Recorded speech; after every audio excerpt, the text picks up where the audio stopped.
Mimi Paulo, ambaye Mungu alitaka niwe mtume wa Kristo Yesu, ili niutangaze ule uzima tulioahidiwa katika kuungana na Kristo Yesu.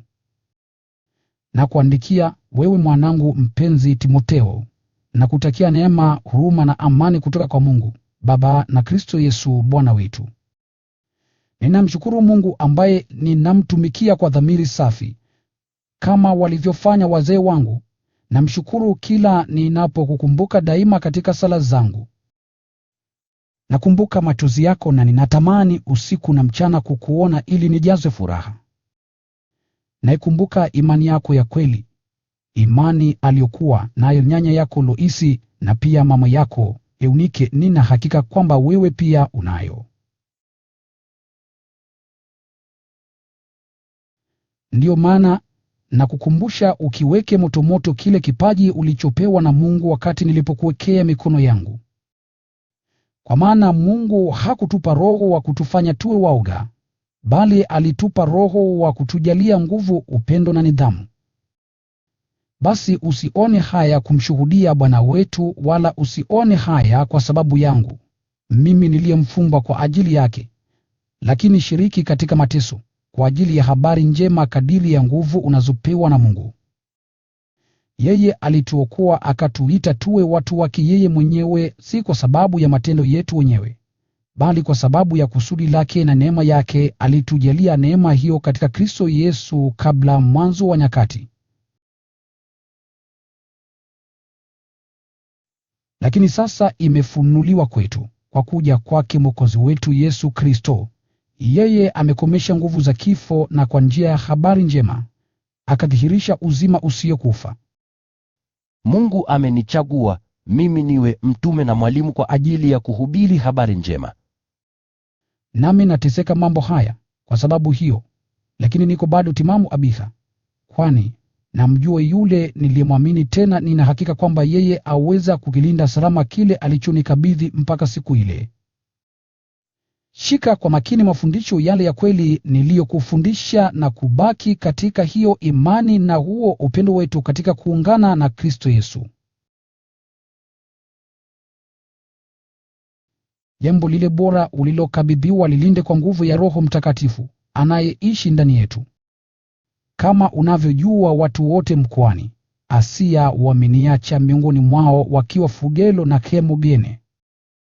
Bwana aihurumie jamaa ya Onesiforo, kwa sababu aliniburudisha rohoni mara nyingi, wala hakuona haya kwa kuwa nilikuwa kifungoni. Ila mara tu alipofika Roma, alianza kunitafuta kwa bidii mpaka akanipata. Shapteri. Bwana amjalie huruma katika siku ile, nawe wajua vizuri mengi aliyonifanyia huko Efeso.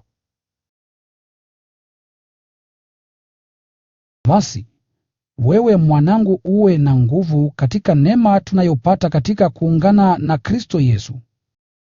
Chukua yale mafundisho uliyonisikia nikitangaza mbele ya mashahidi wengi, uyakabidhi kwa watu wanaoaminika, ambao wataweza kuwafundisha wengine pia. Shiriki katika mateso kama askari mwaminifu wa Kristo Yesu.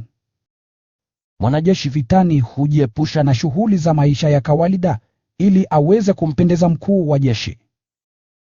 Mwanariadha yote hawezi kushinda na kupata zawadi ya ushindi kama asipozitii sheria za michezo.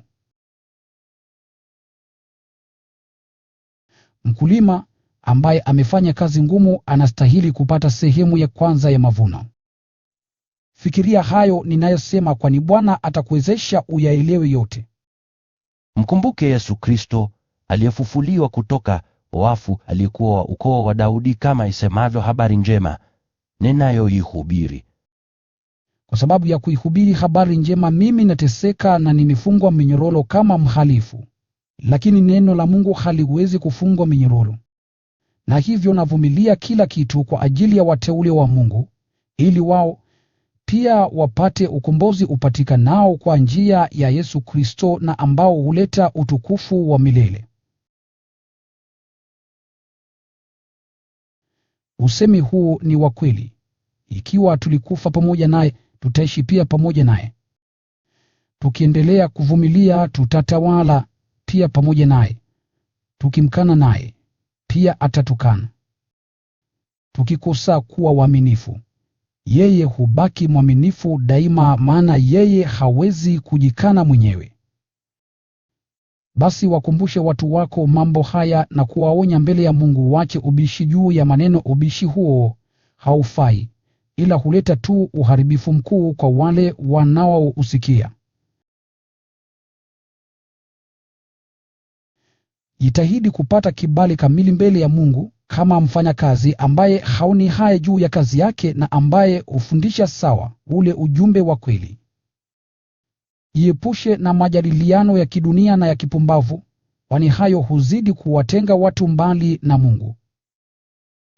Mafundisho ya aina hiyo ni kama donda linalokula mwili. Miongoni mwa hao waliofundisha hayo ni Humenayo na Fileto. Hawa wamepotoka kabisa mbali na ukweli na wanatia imani ya watu wengine katika wasiwasi kwa kusema, ati ufufuo wetu umekwisha fanyika. Lakini msingi thabiti uliowekwa na Mungu uko imara, na juu yake yameandikwa maneno haya: Bwana anawafahamu wale walio wake, ni kila asemaye yeye ni wa Bwana ni lazima aachane na uovu. Katika nyumba kubwa kuna mabakuli na vyombo vya kila namna, vingine ni vya fedha na dhahabu, vingine vya mbao na udongo, vingine ni vya matumizi ya pekee na vingine kwa ajili ya matumizi ya kawaida. Basi kama mtu atajitakasa kwa kujitenga mbali na mambo hayo yote maovu, atakuwa chombo cha matumizi ya pekee, kwa sababu amewekwa wakfu, anamfaa Bwana wake na yupo tayari kwa kila kazi njema. Jiepushe na tamaa za ujana, fuata uadilifu, imani, upendo, amani, pamoja na watu wote ambao wanamwomba Bwana kwa moyo safi. Epuka ubishi wa kijinga na kipumbavu, wajua kwamba hayo huleta magomvi. Mtumishi wa Bwana asigombane, anapaswa kuwa mpole kwa watu wote, mwalimu mwema na mvumilivu, ambaye ni mpole anapowaonya wapinzani wake, kwani huenda Mungu akawajalia nafasi ya kutubu, wakapata kuujua ukweli. Chapter. Hapo fahamu zao zitawarudia tena, wakaponyoka katika mtego wa Ibilisi aliyewanasa na kuwafanya wayatii matakwa yake. Kumbuka kwamba katika siku za mwisho kutakuwa na nyakati za taabu. Watu watakuwa na ubinafsi, wenye tamaa ya fedha, wenye majivuno, wenye kujiona, wenye kumtukana Mungu, wasiowatii wazazi wao, wasio na shukrani na waovu. Watatokea watu wasio na upendo moyoni, wasio na huruma, wachongezi, walafi na wakali, watachukia chochote kilicho chema. Watakuwa wahaini, waaidi na waliojaa kiburi, watapenda anasa kuliko kumpenda Mungu. Kwa nje wataonekana kama watu wenye kumcha Mungu, lakini wataikana nguvu yake. Jiepushe kabisa na watu wa namna hiyo. Baadhi yao huenda katika nyumba za watu na huwateka wanawake dhaifu waliolemewa mizigo ya dhambi na ambao wanaongozwa na tamaa za kila aina. Wanawake ambao wanajaribu daima kujifunza, lakini hawawezi kufikia ujuzi wa huo ukweli. Watu hao hupinga ukweli, kama vile Yane na Yambre walivyompinga Mose. Lakini hawataweza kuendelea zaidi, kwa maana upumbavu wao utaonekana wazi kwa wote. Ndivyo ilivyokuwa kwa akina Yane na Yambre. Wewe lakini umeyafuata mafundisho yangu, mwenendo wangu, makusudi yangu katika maisha, imani yangu, uvumilivu wangu, upendo wangu, subira yangu, udhalimu na mateso yangu. Umeyajua mambo yaliyonipata huko Antiokia, Ikonio na Lustra. Nilivumilia udhalimu mkubwa mno, lakini Bwana aliniokoa katika mambo hayo yote. Kila mtu anayetaka kuishi maisha ya kumcha Mungu katika kuungana na Kristo Yesu lazima adhulumiwe. Watu waovu na wadanganyifu watazidi kuwa waovu zaidi na zaidi kwa kuwadanganya wengine na kudanganyika wao wenyewe. Lakini wewe dumu katika ukweli ule uliofundishwa, ukaukubali kabisa, unawajua wale waliokuwa walimu wako. Nakumbuka kwamba tangu utoto wako umeyajua maandiko matakatifu, ambayo yaweza kukupatia hekima iletayo wokovu kwa njia ya imani kwa Kristo Yesu. Maandiko yote matakatifu yameandikwa kwa uongozi wa Mungu, na yanafaa katika kufundishia ukweli, kuonya, kusahihisha makosa na kuwaongoza watu waishi maisha adili. Sattel. Ili mtu anayemtumikia Mungu awe mkamilifu na tayari kabisa kufanya kila tendo jema. Na kuamuru mbele ya Mungu na mbele ya Kristo Yesu, atakayewahukumu watu walio hai na wafu, na kwa sababu anakuja kutawala akiwa mfalme. Hubiri huo ujumbe, sisitiza kutangaza, iwe ni wakati wa kufaa au wakati usiofaa kale pia. Onya na himiza watu ukiwafundisha kwa uvumilivu wote. Utakuja wakati ambako watu hawatasikiliza mafundisho ya kweli, ila watafuata tamaa zao wenyewe na kujikusanyia walimu tele watakaowaambia mambo yale tu ambayo masikio yao yako tayari kusikia. Watakataa kuusikia ukweli, watageukia hadithi za uongo. Wewe lakini uwe macho katika kila hali, vumilia mateso, fanya kazi ya mhubiri wa habari njema, timiza kikamilifu utumishi wako. Kwa upande wangu mimi niko karibu kabisa kutolewa dhabihu, na wakati wa kufaiki kwangu umefika. Nimefanya bidii katika mashindano, nimemaliza safari yote na imani nimeitunza. Na sasa imebakia tu kupewa tuzo la ushindi kwa maisha ya uadilifu, tuzo ambalo Bwana hakimu wa haki atanipa mimi siku ile, na wala si mimi tu, ila na wale wote wanaotazamia kwa upendo kutokea kwake. Fanya bidii kuja kwangu karibuni.